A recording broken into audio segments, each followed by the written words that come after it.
our next fight, Petro Davidenko from Ukraine against Faridun اینک Adilov رقابتی from Tajikistan. با اهمیت برای تیم ملی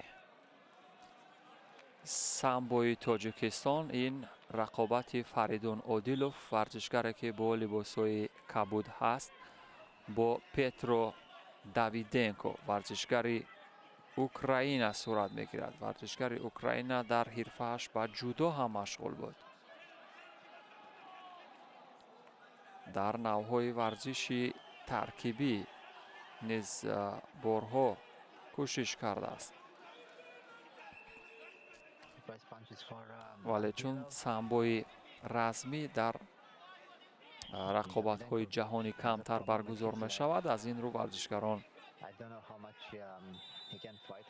کوشش میکنند تا در مسابقات دیگر نیز پیوسته اشتراک کنند. فریدون اودیلوف در چندین مسابقه های بین المللی هم موفق شده است. در رقابت های بین المللی در MMA در یک مسابقات با نام شب نبرد MMA روسیه موفق به کسب موقع اول شده است، ولی در این رقابت 6-0 فعلا بازنده است. اودیلوف ورزشگر تاجیکستانی در حرفه‌اش پیروزی های زیاد در رقابت های بین المللی دارد. 11 پیروزی در MMA و 2 باخت هم دارد. ولی در این رقابت ها دوستان عزیز یک پیروزی داشت. فعلا در مرحله 4 نهایی هست.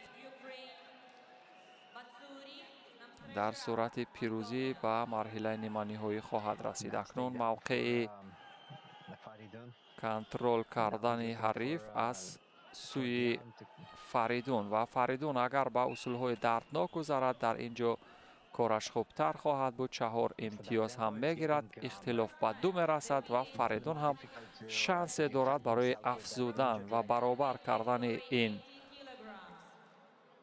دو اختلاف امتیازهایی که به حریفش داده است.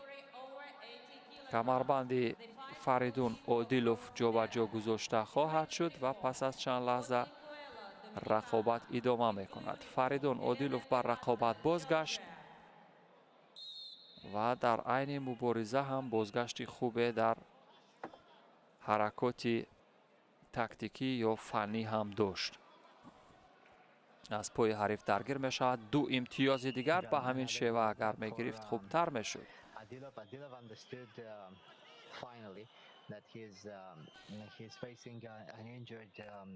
اودیلوف در دور اول رقابت ها بسیار پیروزی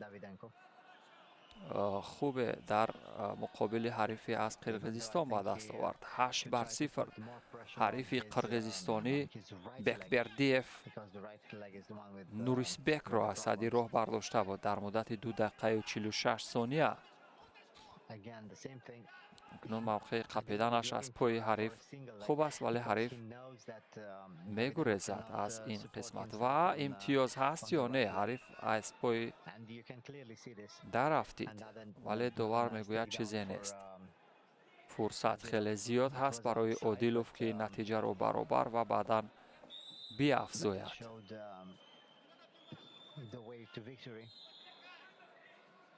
You need to put more pressure on his opponent's right leg.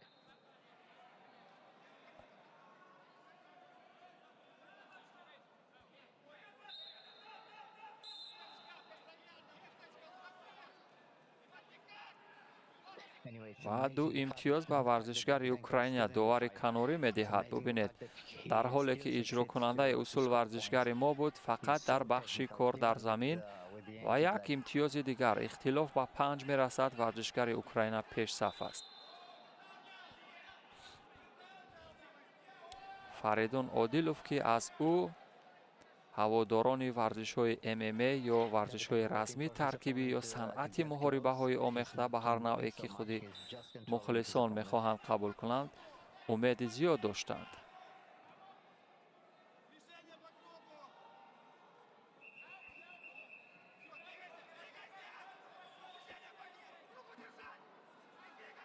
ва ин ҳаракат ё ин амали Фаридун баъд аз садои ҳуштаки довар буд.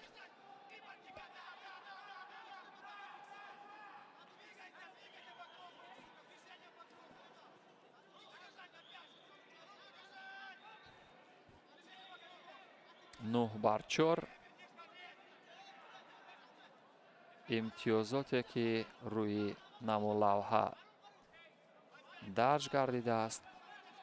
Фаридун Одилов, паҳлавони умедбахши тоҷик, дар ҳоли бозанда шудан дар баробари Петро Давиденко, варзишгари Украина ҳаст.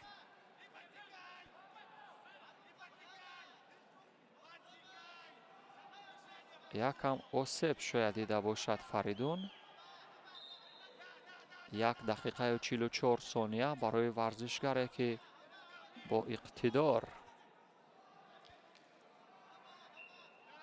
ва рақобатро тӯфонӣ идома диҳад, фурсати хуб аст барои натиҷаро баробар кардан. вале боз усули камарии ҷаззоби 4 имтиёзӣ аз сӯи варзишгари Украина буд. ин 13 бар 4 имтиёзи комиле ки варзишгари Украина ба даст меорад, ба марҳилаи ниманиҳоӣ меравад. мутаассифона Фаридун Одилов, ки аз ӯ ҳам ҳаводорону алоқамандон умеди ҳадяқал нишони яке аз нишонҳоро доштанд ё расидан ба марҳилаи финалиро доштанд, шикаст хӯрд дар даври чаҳорякниҳоӣ аз ҳарифе аз Украина. ба ҳар ҳол варзиш аст, бидуни бурду бохт онро намешавад тасаввур кард.